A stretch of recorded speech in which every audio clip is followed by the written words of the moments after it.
अस्सलाम वालेकुम व्यूअर्स, उम्मीद करता हूँ आप सब दोस्त खैरियत से होंगे। और ये सिट्रस के प्लांट को दीमक लग गई है नीचे से, ठीक है।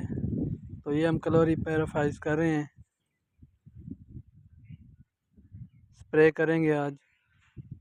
असल में नमी बहुत ज़्यादा है प्लांट के साथ, तो इस वजह से फ्लडिंग का सीन करना था मसला, लेकिन वहाँ पानी नहीं है अवेलेबल। ड्रिप सिस्टम अभी तक नहीं लगा, तो इस वजह से अभी स्प्रे करेंगे साथ, ठीक है। 150 डालेंगे एक टैंकी में, 150 ml।